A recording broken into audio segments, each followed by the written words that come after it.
Planning Untangled. And if you're a parent of a junior and senior in high school, this show is for you. Our plan is to demystify the college planning process and to give real answers for parents with real kids. My co-host is Bobby Hood. I call him the guru of test prep. And Bobby, talk to me a little bit. The word around town is you love taking the SAT and ACT so much that you do it regularly.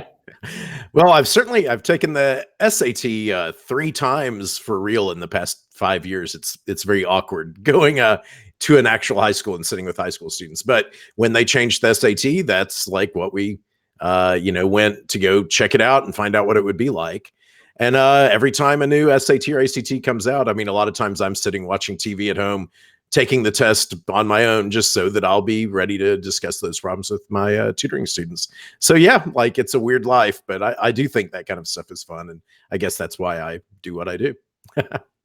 Obviously, right? You like it, right? So it's fun for you. Yeah, absolutely. Yeah. Okay. So I would tell you, oh my gosh, not fun for me. I believe it. Not fun for most I love people. having you that you do that stuff. Yeah. So let's talk a little bit about why we're doing this.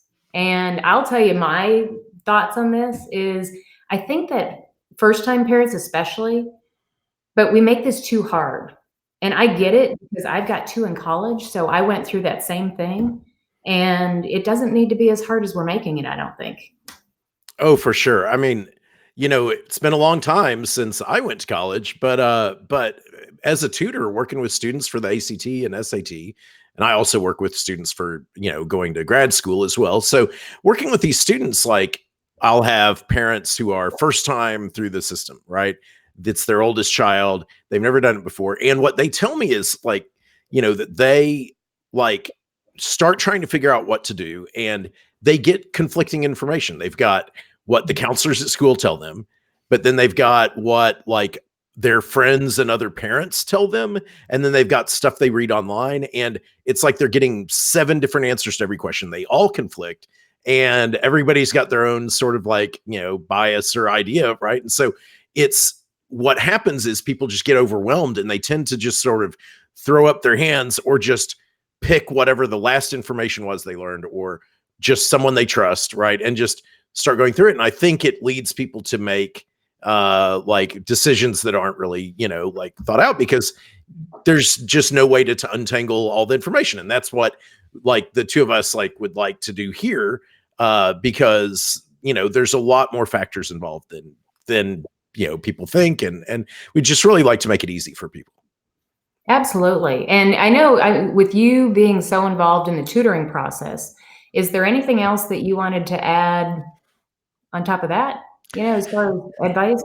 Well, so basically, the way you look at tutoring, I mean, the tutoring industry is really intimidating. I think it sort of a lot of times seems geared to saying students should go into tutoring. And then let's say you're not as good at math or, you're not getting as good a score on math or on reading or something like that on the standardized test. And then these tutors or classes are just saying, be better at math, be better at reading, right? But you can't suddenly just be, if you took the math classes and you didn't learn things and didn't understand things, had trouble with certain concepts, it's unlikely that you're going to suddenly just get a lot better at it, right? And so instead of thinking of it that way, the most important thing that I think that I advise parents and students to do is say, what you want is to get a score that matches and represents your achievements, your grades in school, right? If you're an A student in school, then you should probably get a standardized test score that is in a higher percentile. If you are an A and B student, then you would be expecting to get a score that matches that, right? And so the goal of tutoring is to get the score that matches and represents your achievements in school, right?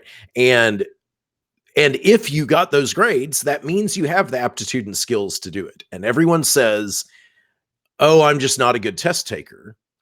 Well, the truth is no one is a good test taker except for a very, very tiny, tiny piece of humanity.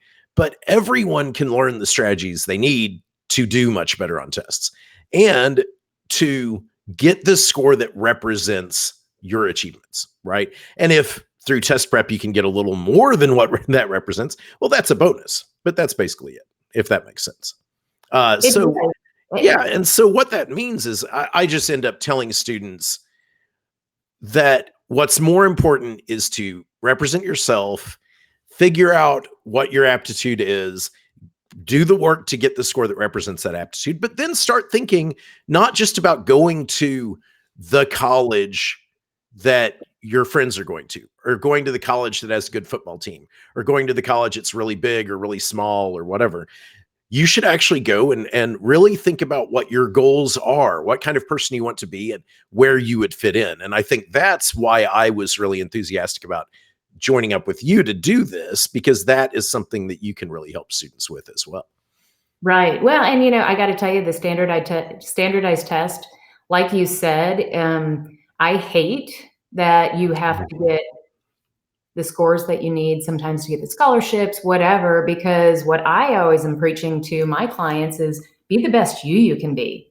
Yeah. And if, quite honestly, if you're not good at math, let's figure out how you can do less math, because Absolutely. right? It's not going to be fun for you long term. Exactly. And I know on the tests, that you still have to play that game to be able Right. to get into school or to get your scholarships, et cetera. But yeah, so what I do with students is I help them figure out what they're really good at. And That's great. yeah, and I'll tell you what, it's a lot of fun. It relieves a lot of stress to say, I am really good at X, Y, and Z. And the stuff I'm not good at, somebody else is good at that. Let them do that. And I can call them if I need help. So I use the CliftonStrengths assessment to help me do that. Yeah. Yeah, and it helps you not only understand your natural talents, but it helps you put words around them so that you understand them better yourself.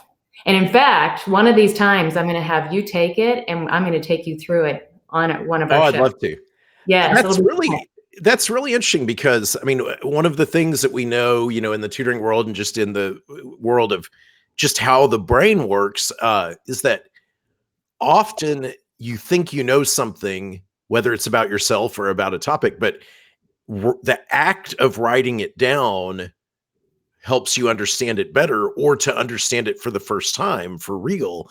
I often encourage my students to, after we meet and talk about things and strategies, for them to write the strategies down in their own words. And simply doing that, uh, and simply doing that really helps. And another thing is visualizing your performance, right? If you Mhm. write down, even in 2 or 3 sentences, how you plan to approach a test, even as simple as, I'm going to go into the room and I'm going to put these things under the desk, and then I'm going to take a deep breath and I'm going to look at page 1, and something like that.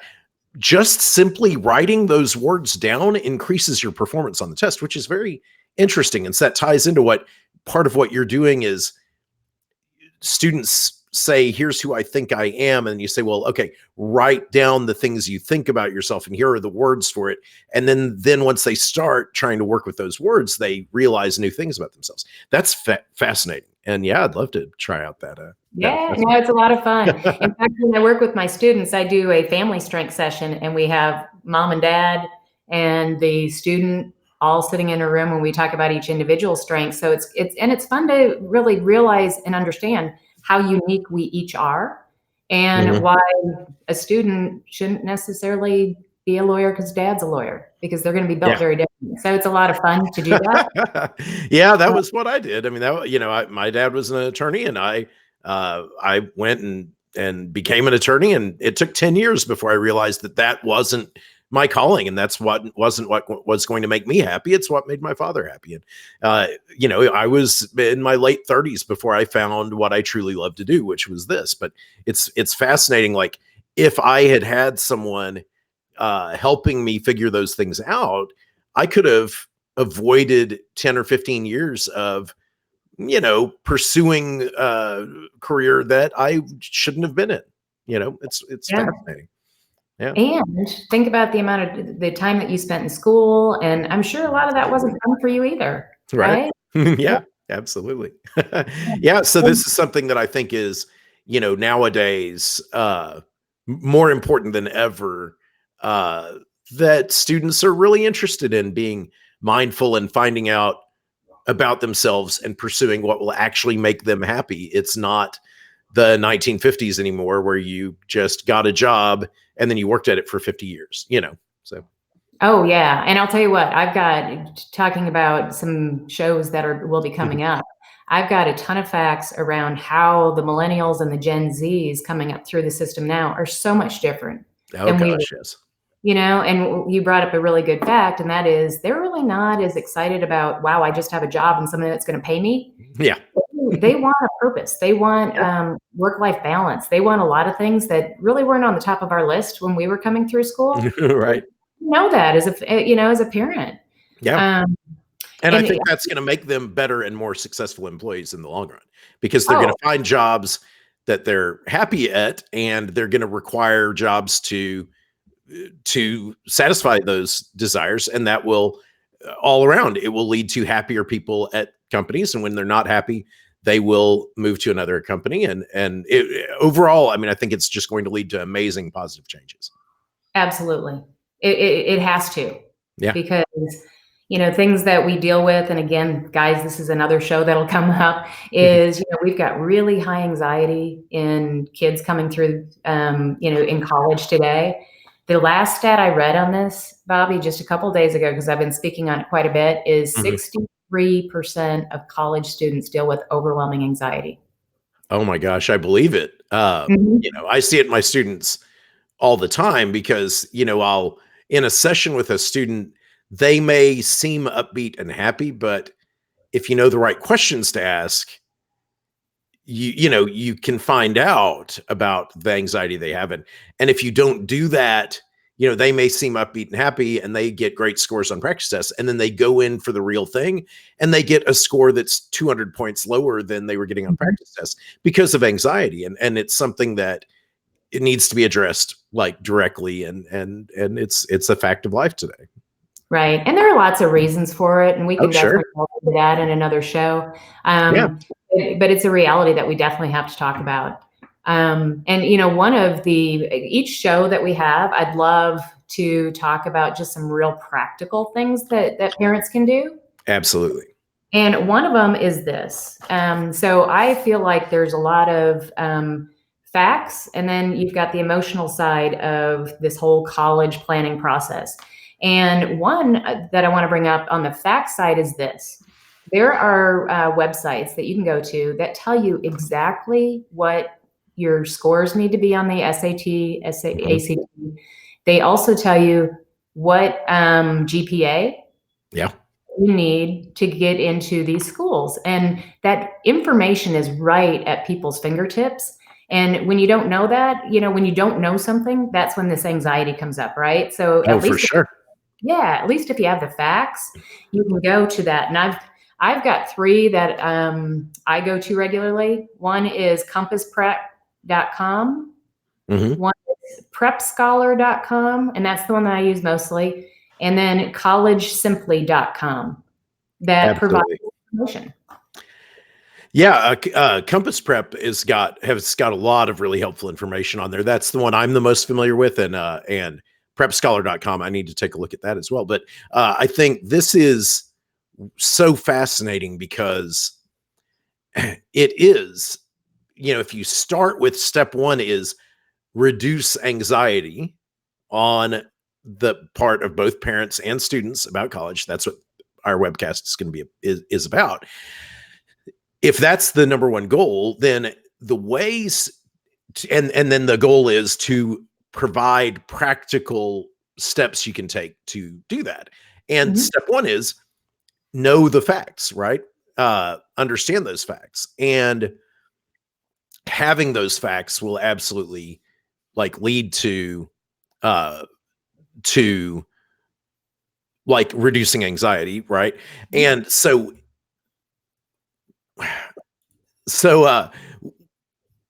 with the sorry, I've got so many different things in my head at once. Okay, so if the goal is reduce anxiety and you start with those facts, right? What you'll be surprised about is that you don't actually need the scores you think you need, right? If Mhm. you go and talk to parents or you join one of those Facebook groups, like various Facebook groups about going to college and stuff, it'll seem like every student in the nation, like they're all getting 4.5 GPAs or 5.2 GPAs or whatever it is now that you can get, right? And they all got perfect scores on the SAT and ACT, and they all were the valedictorian of their high school, right? And they all wrote a symphony and, like volunteered at a hospital and all these things. But when you go and you actually look at the facts, you find out that you don't actually need as high of test scores as you think. Right. And it's only because everyone simply just immediately thinks that the only 10 colleges in existence are the ones you've heard about on TV shows and the biggest state college in the state you live in, right? And so once you realize that you can, that the place you're going to be happy isn't necessarily the very best college with the highest reputation or the most selectivity. Uh, and also, even if you do have a perfect looking resume and grades, you still aren't going to get admitted to a lot of those colleges. When I was in high school, uh, I had that perfect resume, and I was still rejected by Harvard, Yale, Stanford, Princeton, but I Mhm. was admitted to and got a full scholarship to TCU in Fort Worth, and I loved it there. And that's where you find out that, like, it's not just submit your resume and application to every school you can think of and hope they choose you. It is about you choosing the school as well and letting the school know that you've thought about it and figured out why you should go to that school.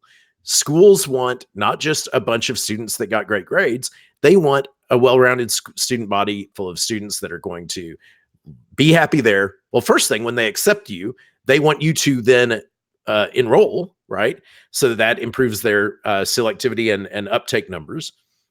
Then they want you to attend and they want you to graduate and they want you to get a great job and they want you to eventually become a donor to the university, right? So Yep. that's part of how this all works together. And by realizing and looking at the real facts and talking to people who know about it instead of just reading things online or whatever, talking to your friends, you can actually get the real information you need. And that's where you can finally overcome a lot of the anxiety that's involved in this process. It'll never go down to zero, but we'd like to help in whatever way we can.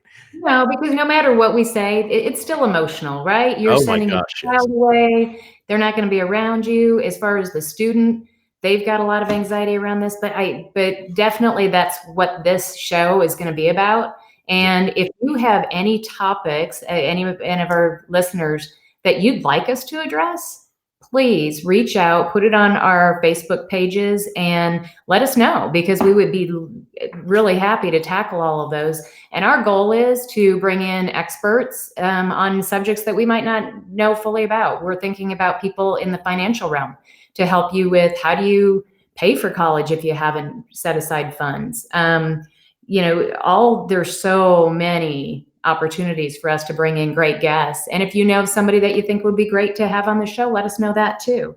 And Bobby, one of the things that you brought up to me is the emotional side of this too, and how do you pick a college? And I love that you talked about the fact that you applied to the Harvards, the Stanfords, all these big schools, and you ended up at a very small school, and it was Yeah. right for you.